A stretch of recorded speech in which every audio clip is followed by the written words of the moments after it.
Thanks for watching the video podcast. Of course, if you go on our website, theyoungturks.com, you can get the whole 3-hour show. Plus an uncensored post-game show. That's if you become a member on theyoungturks.com. All right, back on the Young Turks. All right, we got a lot more health care because I got to tell you, what's in the bill, what makes sense, what doesn't. I got to tell you the Republican reaction, which has been hysterical, ridiculous, absurd, over the top, and just about any other adjective you can throw at it. And we got clips to prove it. So we'll get to those in just a little bit. And then I got to do the Lehman story, which we touched on with Grayson, and I got to tell you about the trip. There's a lot to talk about. So let me just hit you right now. First of all, what's specifically in this health care reform bill, the good, the bad, and the ugly.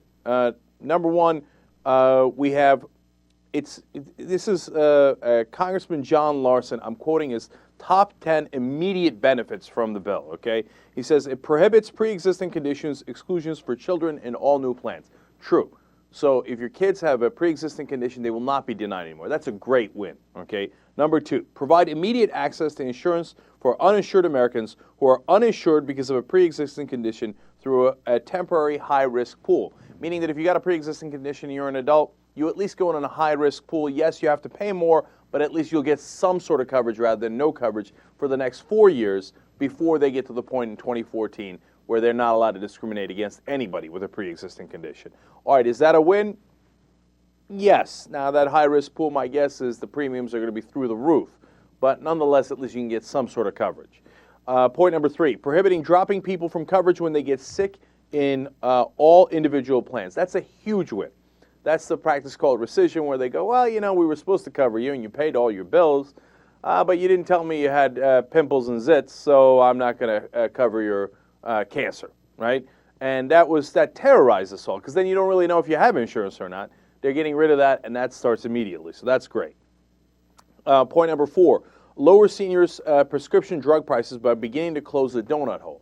Now, you remember the donut hole they had in Medicare? Well, I'm going to cover your prescription drugs if they don't cost that much or if they cost a ton, but in the middle, you were left to your own devices. Well, they're beginning to close that donut hole. Now, let me pause here to say, David Frum, who's a conservative, who worked with Bush, was a speechwriter for him, is saying, look, this is a huge loss, this bill is, for conservatives. We played it all wrong. We should have negotiated instead of saying, ha, ha, ha, we're going to kill this thing and it's going to be Obama's Waterloo.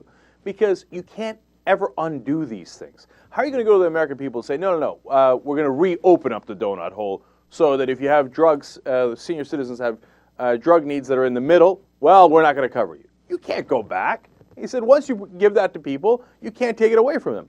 How are you going to tell people, hey, you know what, your kids with the pre-existing conditions, we're going to go back to the old system where they're not covered anymore? People will rebel. Of course you can't go back. And as you go down this list, these are all the things that they can't undo. Now, he's a conservative. What he's basically admitting to you is these parts of the bill are so good that the American people will never let you undo them. So then why were you against it in the first place? All right, now let me continue. And then I'm going to get to the bad sides of the bill. He says, Representative Larson says accurately, offer tax credits to small businesses to purchase coverage. Yes, small businesses get some tax credits to give more insurance, a good thing. Eliminate lifetime limits and restrict annual limits on benefits in all plans. Again, true. They begin to restrict annual limits in the beginning and ending lifetime limits right away. So meaning, hey, you know what, you got cancer, but hey, it costs over $500,000, so we're going to stop paying in the middle of your coverage because you reached your maximum lifetime limit. So sad day for you, you're on your own from here on out. Well, then you don't have insurance, and this fixes that. All right, now that's another great part of the bill. Okay, these are adding up. It requires plans to cover an enrollee's dependent children until the age 26. So that's another thing that people are very excited about because then, the kids get to stay longer. Remember, at 65, Medicare kicks in anyway. Now you can get at least health insurance for your kids all the way until 26. Again, once people get used to that, David Frum agrees, they're never going to want to give that up. And then require new plans to cover preventive services and immunizations without cost sharing.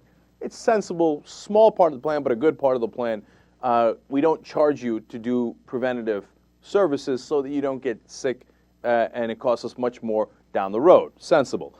Continuing, ensure consumers have access to effective internal and external appeals process to appeal new insurance plan decisions.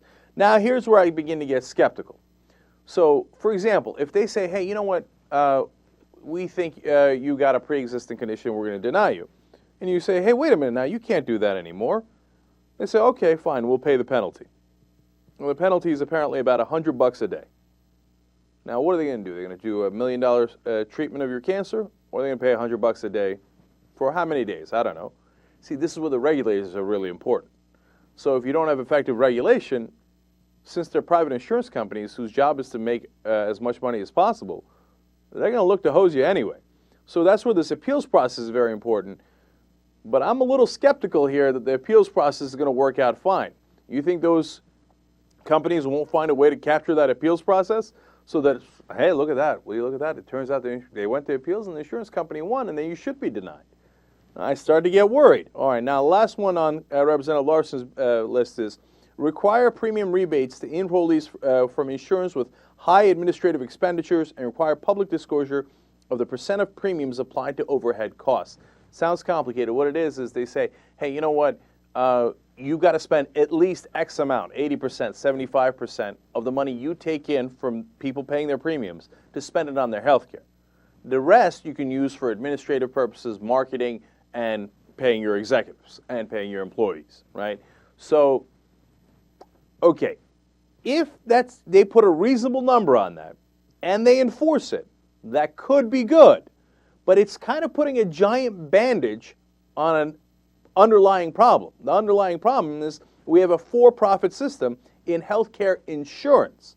And if it's for-profit, they're going to look to nickel and dime you on every one of these issues, whether it's the issue of pre-existing conditions, whether it's the appeals process, or whether it's how much they charge you that they get to keep on their own for their executive salaries and for their bonuses. And so that leads to my overall problem with the bill and why I think it's a little bit of a mission accomplished moment where everybody's going crazy over it and they think it's like the greatest thing that ever happened. We finally have health care for everybody. But the reality is we still have the cancer. The cancer is the insurance companies. They're trying to make a profit off of you. And like fire and fire departments that should be the province of the government, like the police, that should not be based on private insurance, so if you get mugged and you didn't have insurance, the cop doesn't give a damn. Healthcare belongs in that category. Not necessarily the whole healthcare system, not necessarily the doctors or the hospitals, but the insurance, so that if you have a problem and you've paid your premium, you should be covered. And what this bill has done is it has put a lot of bandages, and I don't want to diminish them. As I just told you, some of them are great. They're not Band-Aids. They're significant bandages around a lot of these problems. But the cancer remains. And the reality is, tomorrow, if the bill passes, or the day after the bill passes, or the month after or the year after, these guys can and will come back and raise your premiums. So the bill is great for people who don't have health care coverage because it gives subsidies all the way up to $88,000, families making $88,000. Now, those are significant subsidies, and some people that get free coverage all the way up to $29,000. So Medicaid is also expanded. So more people get covered. That is real, that is true, that is effective, okay? But on the other hand, for a majority of Americans, your insurance premiums will go up. And then when they do, they will blame the Democrats, they will blame the reform package, and they will blame the reform process entirely and say, oh, you see that, we shouldn't have had any reform at all. That's what drove your prices up. If the insurance companies are smart, and they are, they should raise your premiums right before the next election. And then go, oh, and the Republicans will say, you see that? The damn Democrats did this reform, and what did it do? It screwed you. And it's their buddies in the insurance companies that get to make that decision. And this bill does not change that. Any part of this bill that goes to contain costs, in my estimation, is going to take at least 10 years to apply. By that time, do you know how high our premiums are going to be? Look, why is Medicare more popular than Medicaid? Think about it. This is really important. Medicare is for senior citizens. Medicaid is for the poor, right? Medicare is more popular because it's for everybody. It doesn't matter if you're rich, you're poor, you're middle class. Everybody gets Medicare. You pay into it, and you get it when you're past 65.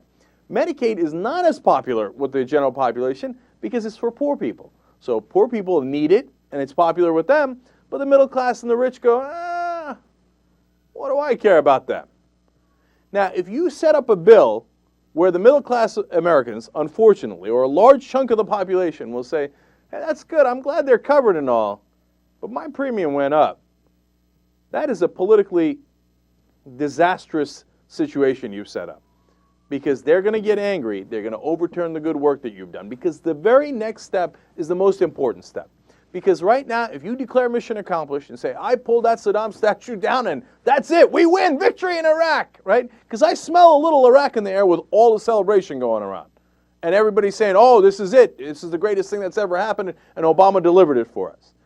If you just do this and you don't do the other half, well, when the stuff hits the fan, and eventually it will with the increased premiums, and that was, remember, the number one problem in my estimation, and a lot of people's estimation, that we can't afford the health care coverage, well, then people are going to say no. Instead of making this bill better, what they're going to look to do, and the Republicans are already telling you they're going to do this, they're going to look to make it worse.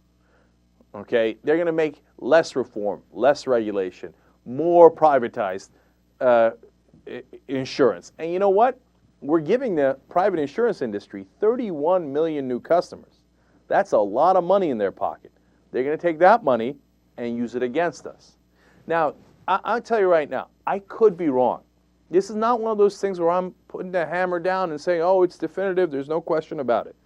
There is definitely a question about it. It might turn out that a lot of the people who are optimistic are right. And they say, hey, look, Social Security and Medicare and all those things were not great in the beginning, and we improved them. And maybe Alan Grayson's right, and we come back around and we improve these things, right? Or maybe I'm right, and the system is different now. These politicians are bought and paid for by corporate America. They're not going to make this better. If anything, over time, they're going to make it worse. And as long as those insurance companies continue to get more and more money, they're going to raise our premiums and charge us more and more money to us that they're charging, okay? And a perfect example of that is what they removed from the bill at the very end. And what was that? Well, remember how they Dianne Feinstein had pushed for this? I don't know if you remember, and Obama was very much in favor of it at the last second, and it sounded too good to be true, and of course it turned out to be the case, where they said, hey, you know what? The government's going to get to decide how much they can increase our premiums. And I thought, well, if that's the case, well, then okay, then we got a conversation, because now I don't love the way that you do that, because it seems like too much of government trying to figure out what the right price should be, and I'm uncomfortable with that. I think that is a little too much government. I would do it in another way. But hey, listen, at least it's something, right, where they would be able to say, hey, you know, Health and Human Services decided that rate increase is too high, right? Guess what happened at the end of the bill? Well, as luck would have it, that's the one thing they had to take out. So in the end, you have no public option. You cannot compete with the drug companies. Their patents are extended to 12 years. You can't import new drugs in, and you can't even negotiate the prices. Health care hospitals, some of the larger hospitals in the country, they feel that they've got a tremendous win, and in fact, the stock market showed that today when their prices went skyrocketing, because they're not going to have Medicare rates applied to them. That's part of what they accomplished by killing the public option. Remember, Obama struck the deal with them to kill the public option, not with the insurance companies. The insurance companies get all these new customers, and we cannot regulate their rates, and we have no other option as to where to go to get that insurance. I am worried. If you're celebrating today, I love you, and I hear you, because the Republicans were such asses, and they wanted this to die so badly, and at least there are some very good things in this bill. I get all of that, but I'm warning you, don't celebrate too hard, because right now, as things are, this part of it is an enormous problem. We have not fixed the underlying problem. And if we don't fix that next, we're in for a world of trouble. And the way the politics are now, you think they're going to come back to this?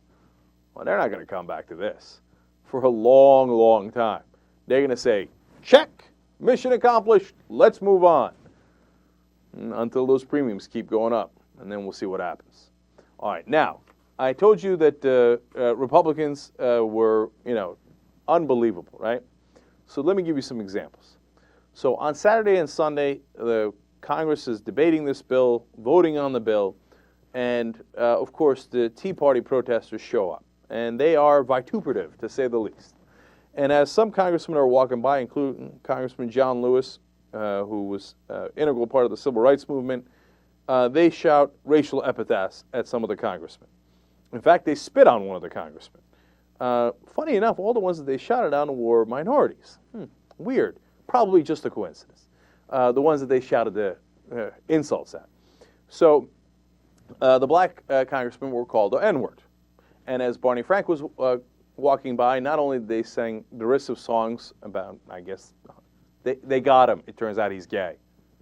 I think we already knew that. And then, of course, they used the F word against him, etc. Jim Clyburn, Democrat from South Carolina, said, I have not seen this kind of vitriol since the 1960s. I haven't seen this bad since in 50 years. So these guys are out and about, and they're yelling and screaming, and the Republicans are egging them on. So 3 Republicans get out and put out little placards. They say 3 words: kill the bill. And of course the crowd's going crazy. They're chanting, kill the bill, kill the bill. And then a protester breaks into Congress. Okay, I mean, this is a potentially dangerous situation. And as he's saying kill the bill and shouting and screaming, and he's being removed by security, the Republicans in the chamber start applauding.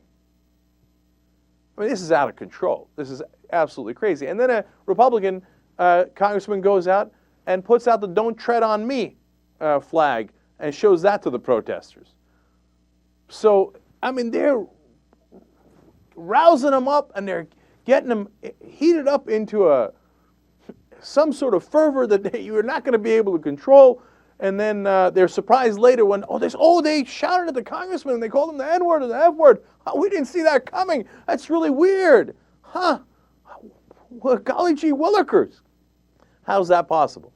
And then we had Congressman Stupak, who's been, anti-choice, pro-life, call him whatever you want, and been looking to, put a provision in the bill that makes getting abortion much, much harder in the country. They finally strike a compromise on that, and Obama says, look, let's not put it in the bill, but I'll do a presidential order making sure that not in no way, shape, or form are any federal dollars spent on providing coverage that might lead to abortion, okay? So they get that deal, and he goes up to give his speech. And I want to give you that clip here, clip number 5. No, I'm sorry, the shorter version here, clip number 4, okay? And see if you can hear what one of the Republican congressmen shouts out. The motion to recommit does not promote life. It is the Democrats who have stood up. It is the Democrats who have stood up to suspend. Those who were shouting out are out of order.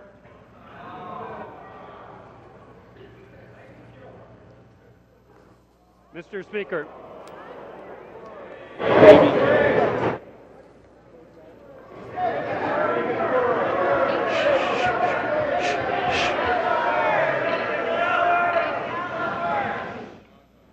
Mr. Speaker, this motion does not promote life. Did you hear it? One of the congressmen yelled out, "baby killer," to Stupak, of all people. Okay, first of all, shouting "baby killer" to any congressman is outrageous and atrocious and should not be tolerated. I mean, this isn't a riot. This isn't a street fight. You're inside of Congress, right? Bounds of reason.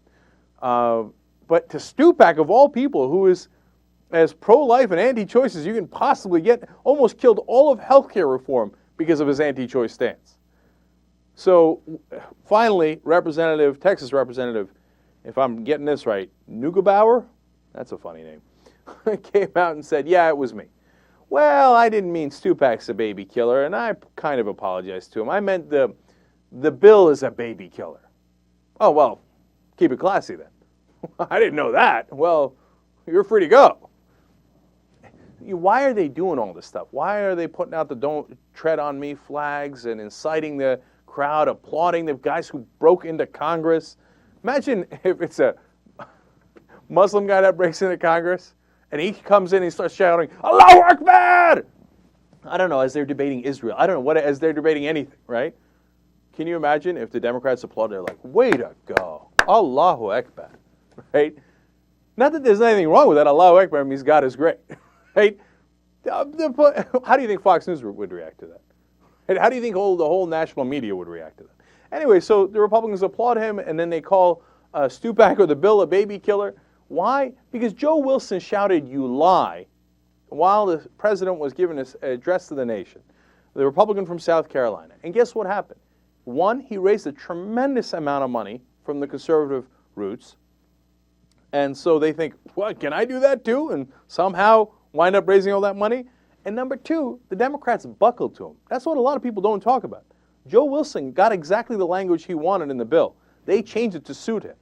So these guys think, well, if we yell and scream enough, these guys will listen to what, will bow their heads. And you might say, "Hey, wait a minute, Jake, that's not right. They just passed the bill and none of the Republicans voted for it." Except it already has hundreds of Republican amendments that are already in the bill. Just because they voted no doesn't mean they didn't get what they wanted. Why do you think the bill has no cost control in the first place? Republicans. They won on that. Now, you could say, "Oh, the Democrats were foolish. How could they have possibly given that to the Republicans and gotten no votes?" They're not foolish. They're taking the corporate money. The bill helps a lot of Americans, but it helps corporate America more than anything else. You can always tell who's going to win based on where the money is. And that's what happened here. So these guys think, "Hey, look, we're going to win on the issues. We're going to get more lobbyist money, and we're going to get more conservative grassroots money." And that's why they are doing these crazy antics. Now, if you think that's bad, let's go to Representative Steve King, clip number 6. This is what he says to the Tea Partiers that have gathered. And so where we are now is, I've got to go back up and vote again against the reconciliation package, but I wanted to come down here in this little window about 12 minutes so I could say to you, God bless you. You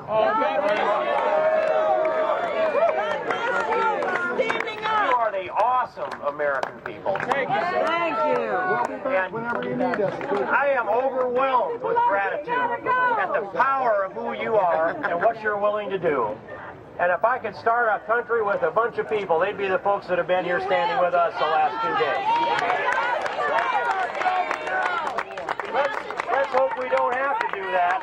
Let's beat that other side to a pulp. Let's take them out. Let's chase them down. There's going to be a reckoning. All right, there you go. Well, let's hope we don't have to start another country, but maybe we will. But in the meanwhile, we're going to beat the other side to a pulp. There's going to be a reckoning. Are you guys in a frenzy yet? In a frenzy? Yeah. Come on, go shout something at the congressman. Oh, I can't believe he shouted at those racial epithets. Oh, golly gee willikers, I just didn't see that coming. All right, now, you're saying, "No, wait, I still don't believe you, Cenk. You're still not really going to encourage anyone to do anything that bad." Well, that leads us to Solomon Solly Forel. He is a conservative blogger, and he got so worked up that he put out a tweet today, in his infinite wisdom, that said, quote, "Assassination," in big block letters with an exclamation point. "America, we survived. The assassinations of Lincoln and Kennedy will surely get over a bullet to Barack Obama's head." Well, what that is a direct incitement to violence, to killing the President of the United States. And it is wholly illegal and obviously a disastrous idea. Well, he wasn't done yet. He tweeted again. He said, quote, "The next American with a clear shot should drop Obama like a bad habit. Forget blacks or his claim to be black.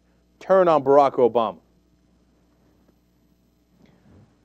Now, there's got to be some consequences to this. I mean, right now we hear that the Secret Service is looking into it. Hell yeah, they better be looking into it. That is unreal. Here's a guy who's part of the conservative blogging network. It's not like he's a commenter on a random blog or anything like that.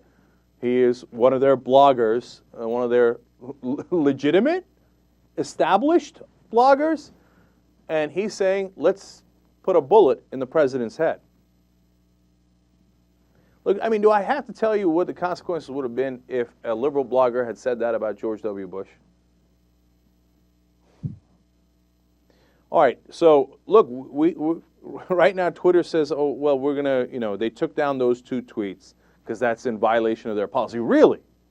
Well, if that ain't in violation of your policy, I don't know what is. As we went to air, they had not deleted his account yet. They should pull his account. They said they were going to, but they didn't. Okay, I don't know if they will eventually or not, right? And as I told you, the Secret Service says that they're looking into it. But you should definitely look into this because, look, there are a lot of crazy people that listen to these blogs that get encouraged by the Republican congressmen, the Republican commentators, whether they're on TV or the radio or whether they're conservative bloggers. You think he's not going to get somebody riled up enough to actually do this? This is as direct an incitement to violence as I have ever seen. A clear violation of the law. They should come down on Sully Farrell like a ton of bricks. This is not a First Amendment issue. You don't get to say, hey, let's kill the president. If you got a clear shot, take it. You don't get to say that. That is not part of the First Amendment.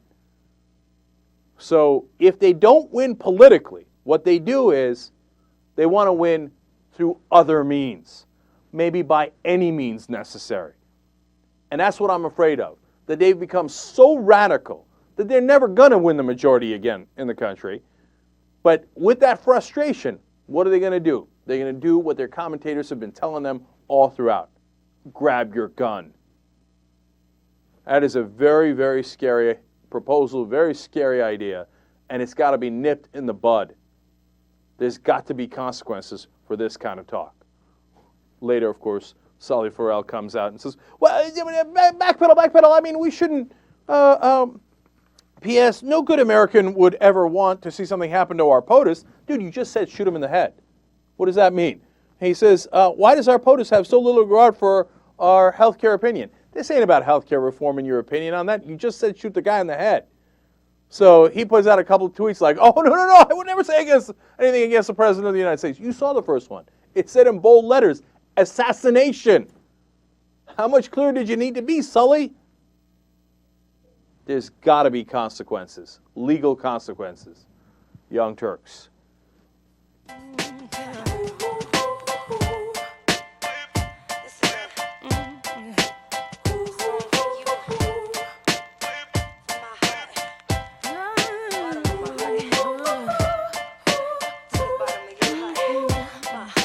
From my heart to yours, I would give you butterflies.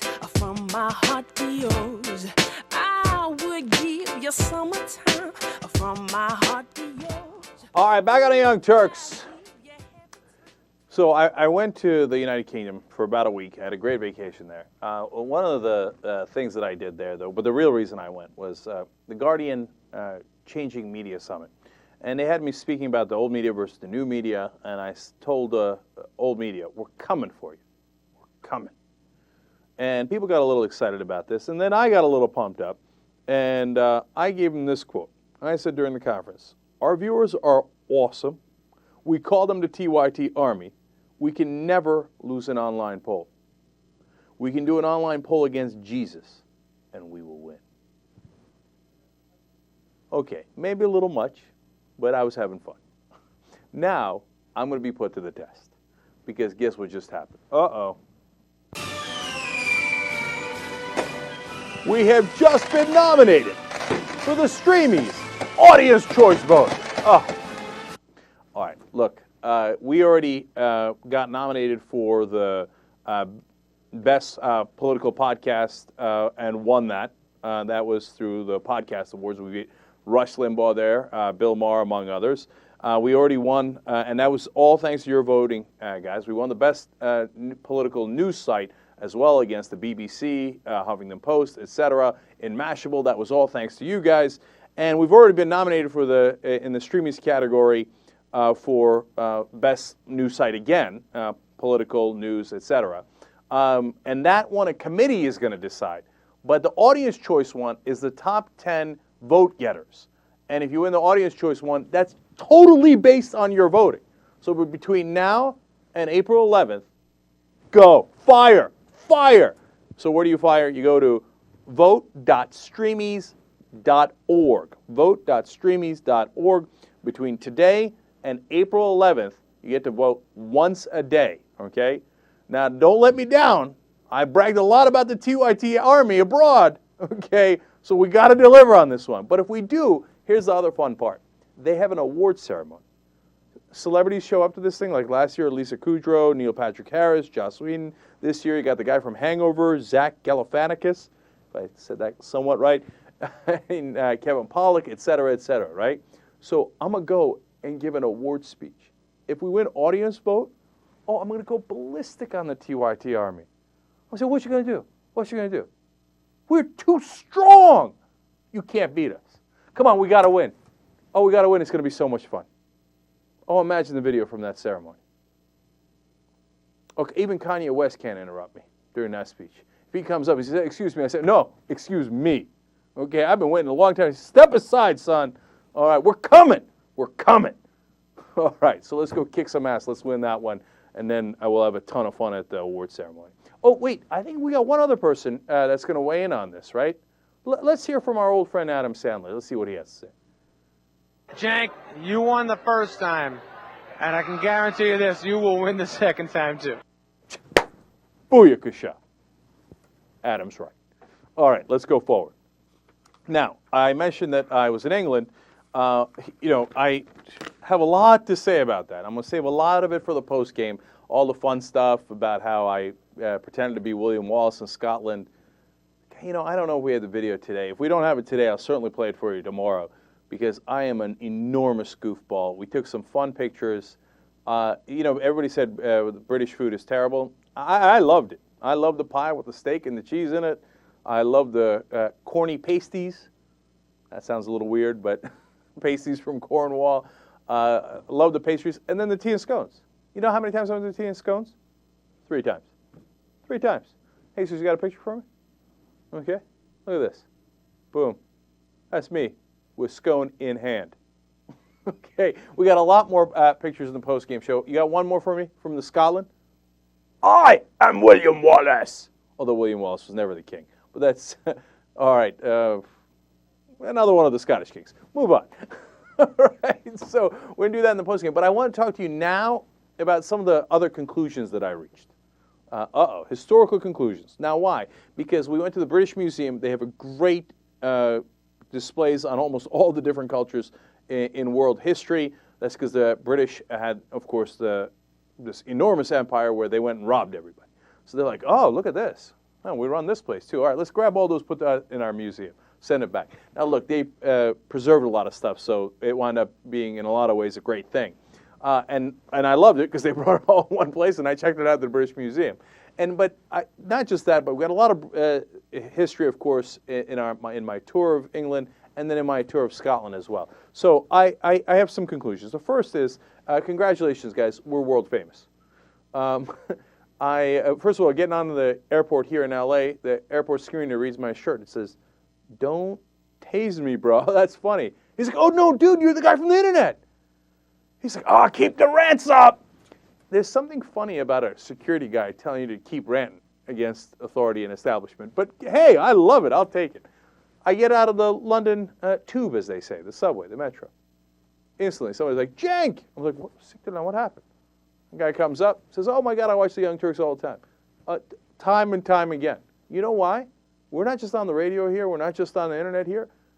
Welcome to international frickin' television. That's what we do. Getting recognized in LA, Scotland, London, all on the same trip.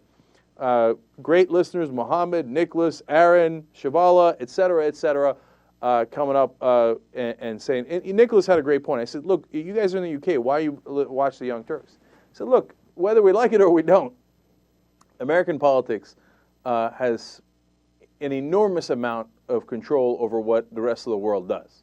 So we wish we didn't have to care, but we do care because, he didn't say you guys rule the world, but unfortunately, America has an enormous influence. He says unfortunately. Now, that could be used for good, and many times it has, right?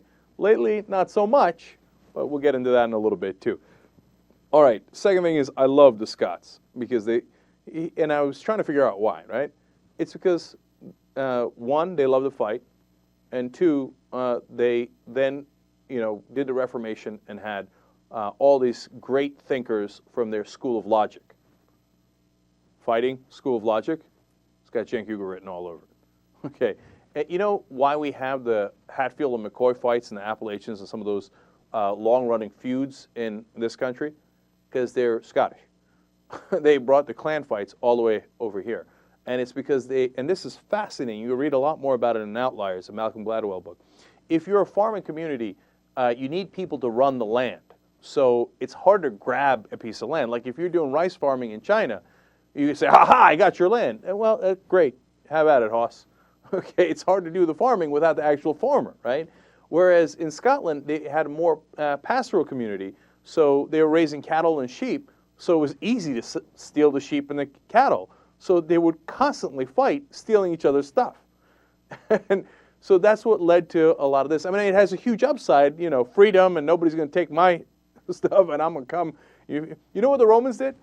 Back in 55 AD, they go into England for the first time, or the Great Britain, and they take England fairly easily. Now, don't get your English pride up. Calm down if you don't know any English history. The current people that lived there weren't really there at that point, basically, right? Anyway, they get up to Scotland, and they're like, oh, man, there's a hell of a lot more trouble than it's worth. Okay, they build a wall, not to keep the Scottish in, but to keep them out from the southern Britain. They're like, no, you keep that area. You should get away from me, right? So, now, look, there's a lot I love about that. Unfortunately, it's also absurd. The Frasers was a clan that was picking on all the other clans, so they all got together. This is I forget exactly what year it was, but I love this story. Thousands upon thousands of people meet in the battlefield. They fight until there are 5 guys left on one side and 8 on the other. Then they look around and they're like, yeah, let's wrap this thing up. I think we both kind of lost because everyone's dead. So then they went home and took them generations to rebuild the tribes. Scottish. I love them, man. You know what? You know what they are? That's what they are. Okay. So I bought like a Scotland mug. I bought a Scotland sweatshirt. I'm all over it. Anyway, let's get back to the history because I got to do this real quick, right? So look, here's the things that you learn. I mean, this is funny that I'm doing a world history wrap-up here, but that's what I do. We're at the very beginning of time, okay? You know that England was part of the landmass of Europe until 8000 BC, 10,000 years ago. Like, we grow up and we look at the maps. Well, of course, Great Britain is an island, and it's not part of Europe. 10,000 years ago, they were joined. Because that's, at 12,000 years ago, and 10,000 BC is when the last ice age ended.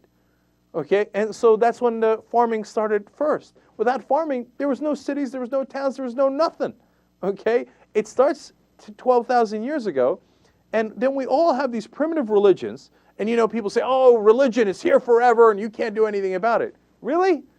Because if you go through the British Museum, or you go through any kind of history, you'll see that religions pop up, and they go away. They pop up, and they go away. And it's happened dozens of times. But no, ours has been around for 2,000 years. So what? So was theirs. Theirs was around 2,000 years. Then all of a sudden we decided we didn't want to pray to the sun god anymore. And then we started praying to Buddha or Muhammad or Jesus or what have you. Okay?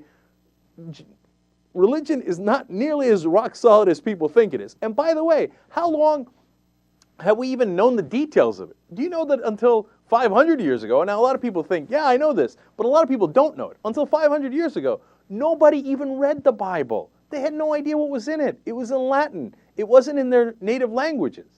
So Martin Luther not only did the Reformation, he translated it into German. And people are like, yeah, schlupen das?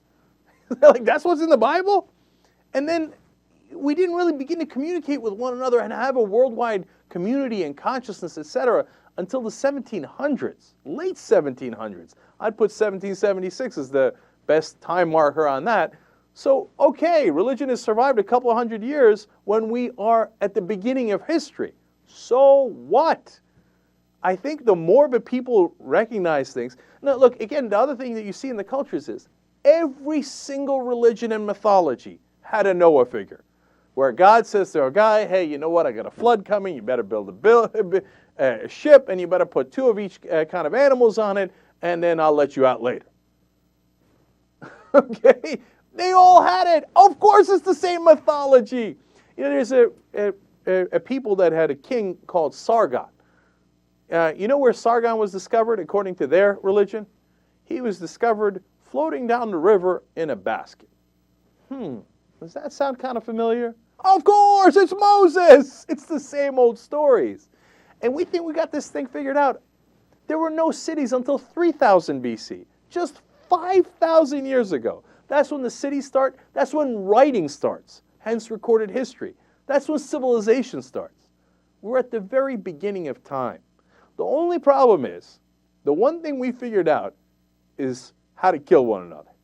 And you see, every first king was the guy who stole the best, the one who killed the best, the one who figured out the latest weapons. And the empires, why were they the big empires? Technological advancement. But they didn't do it through microchips. They did it through weapons. Whoever could develop the best weapons conquered the most land and then subjugated those people to work for him for the foreseeable future, right? So, and the things that you get are that the more that people interact, the more they travel, the more they trade, the more they interact, the faster our knowledge base grows and the better off we are, okay? So on the one hand, you have that great side of it, which is, hey, you know, if we work together, we come up with great ideas, great solutions, and it wound up going to other place, to a better place. The only problem is the downside, is that through that advancement, we develop better and better weapons. So now we've got nuclear weapons that could destroy the whole world, and we did it in under 5,000 years. Congratulations. Now, if we can just make sure we don't use those, and we take the good and not the bad, I think we're going to be in okay shape, because we are incredibly bright. The problem is we're also incredibly violent. That's what world history teaches you. But it also shows you we've made a lot of progress. Let's concentrate on the good stuff. Young Turks. I'm paranoid, sleeping with my finger on the trigger.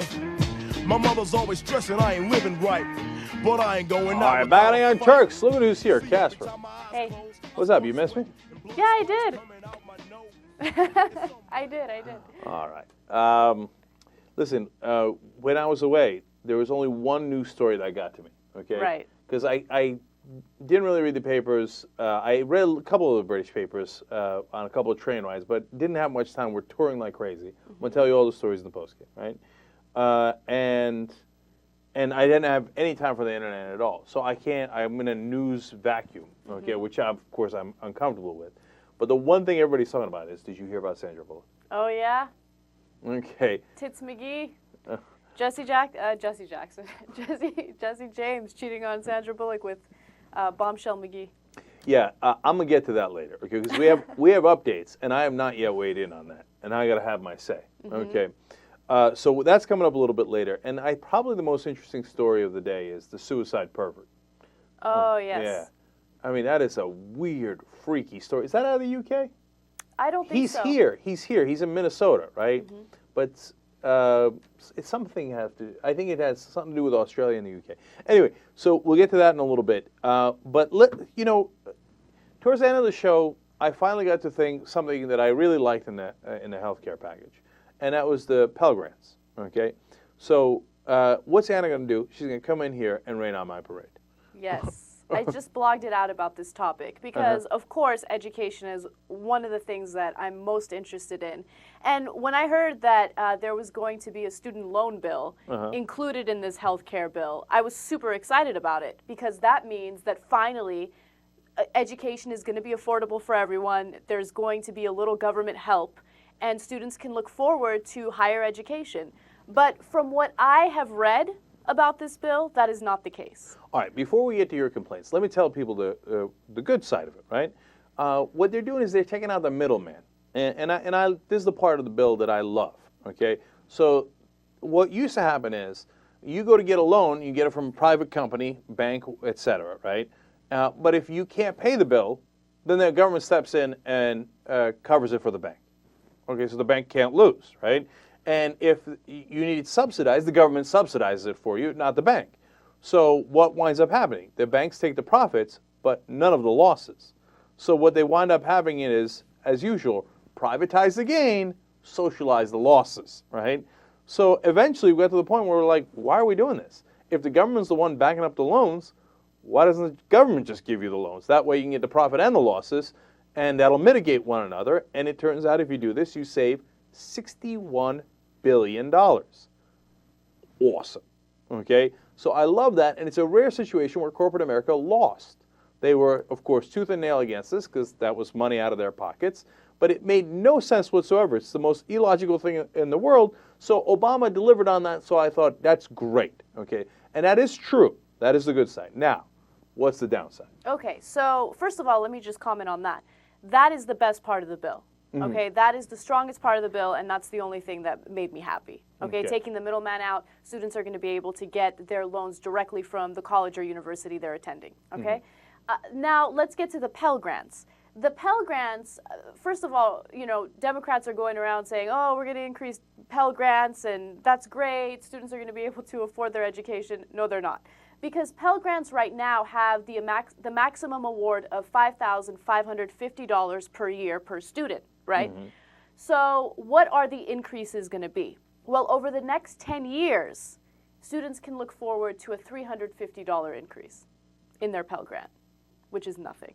So you're saying, schwang, wang, wang. That's like the biggest schwang, wang, wang ever. Because think about tuition, the inflation of tuition.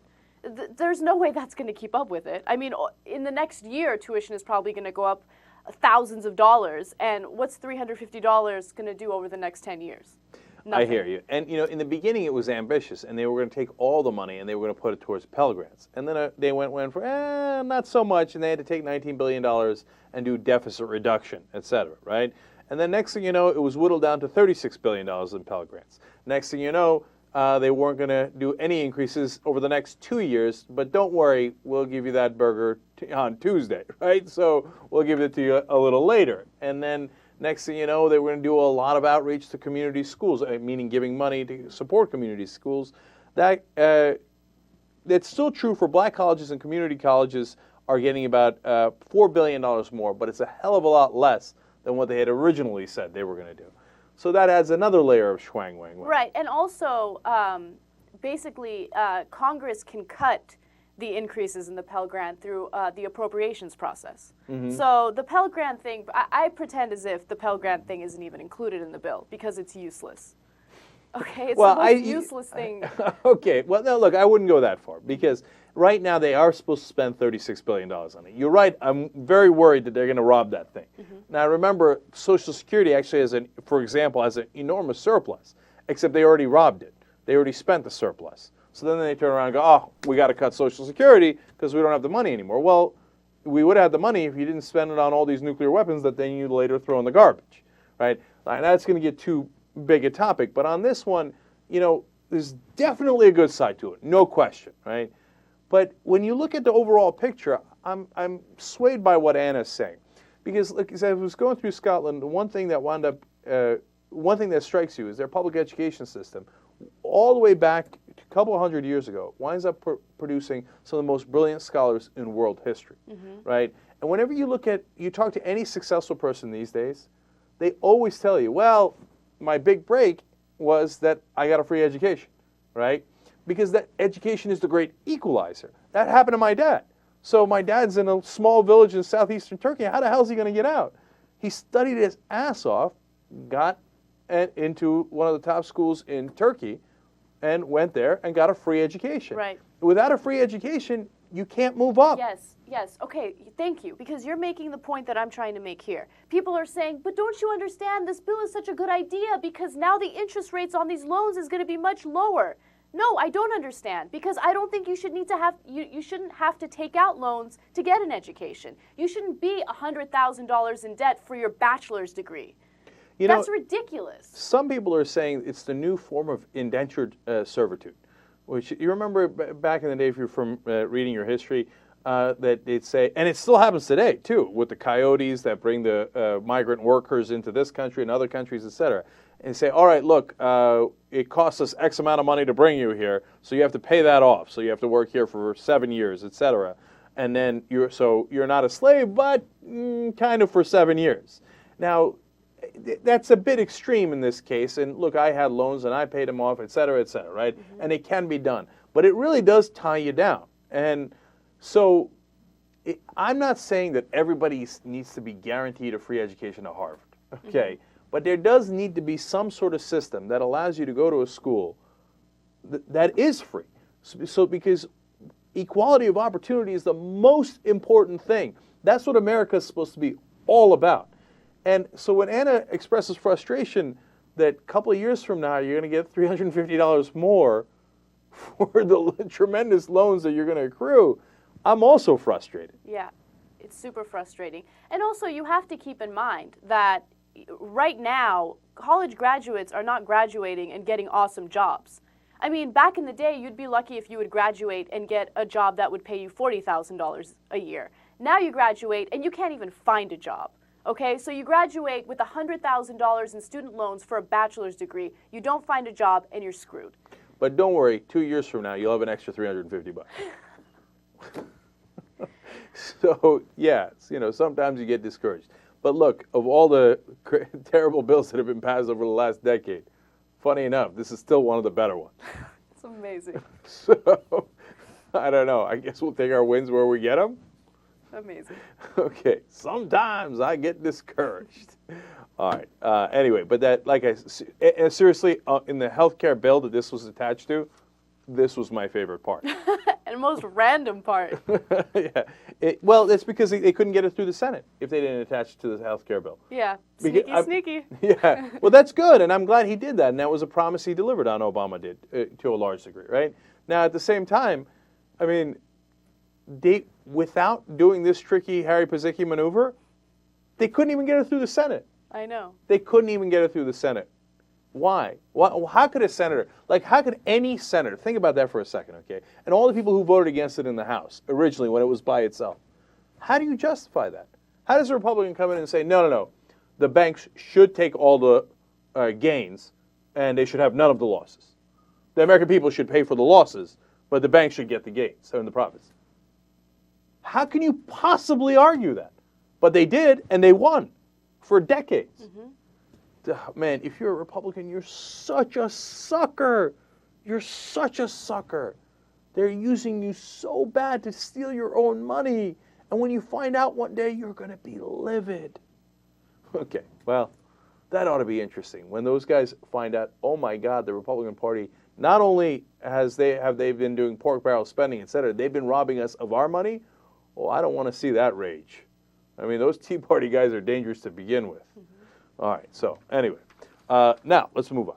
Okay, Pepsi Company is removing or cutting sodium by 1/4 in all of their products in the next 5 years. Mm-hmm. Okay, so Pepsi is actually cutting a lot of things. It's a war on fat, salt, and sugar. Mm-hmm. The company has also set goals for the next 10 years where they're going to cut the average added sugar per serving by 25%. And they are going to cut fat by 15%. How happy are you about this news? Well, that depends on a number of things, right? It depends. Does it still taste the same? If it tastes the same, yeah, why are you giving us the extra calories and the extra sodium, etc.? But if it doesn't taste the same, then maybe a little schwang, wang, wang. I highly doubt it's going to taste the same. How is that possible? If you're going to cut 1/4 of sodium out of your product, of course it's going to taste different. Mm-hmm. So, but you know what? I think that this is a good move for Pepsi because they've also decided to remove all of their full-calorie beverages from schools, from school campuses.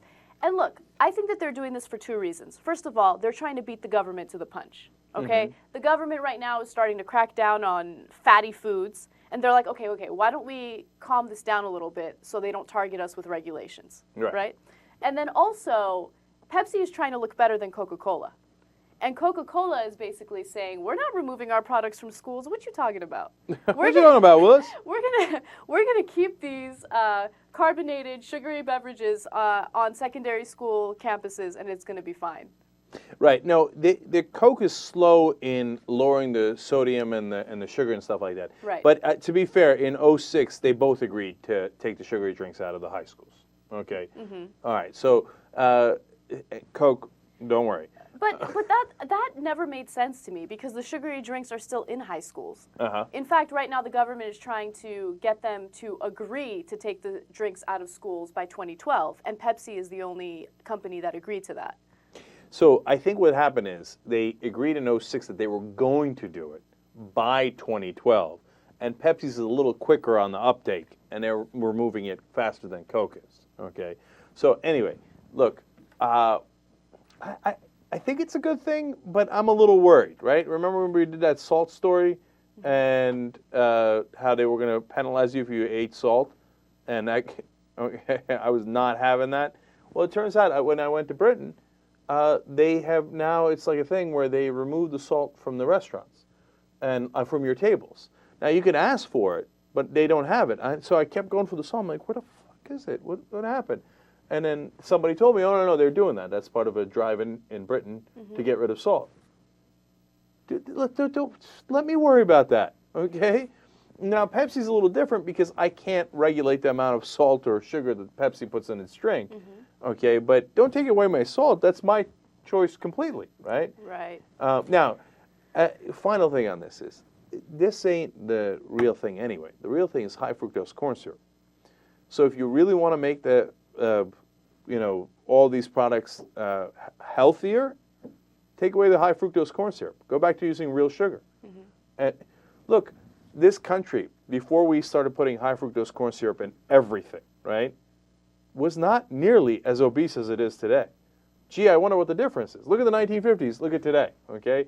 And in fact, you can trace it exactly to when they started putting in high fructose corn syrup because of the corn subsidies. Now, so when Michelle Obama goes around the country on this campaign, God bless her heart, but what she's not telling you is the real problem is the corn subsidies that lead to the high fructose corn syrup in almost everything you eat, which has blown up the country. Right. Not to mention the hormones that are pumped into our meat. That also makes us fat. Yeah, not to mention that. And we feed our cows corn, which they're not supposed to eat. And they have terrible indigestion their whole lives. Look, the food industry in this country is out of control. But I guess this is a story where they're starting to get slightly more in control. Again, you know what? I'll take it and run. We'll see where it leads. Am I not merciful? All right, quick break here. Let's come right back. Young Turks. Sign up for membership on theyoungturks.com and get the whole 3-hour show plus an uncensored postgame.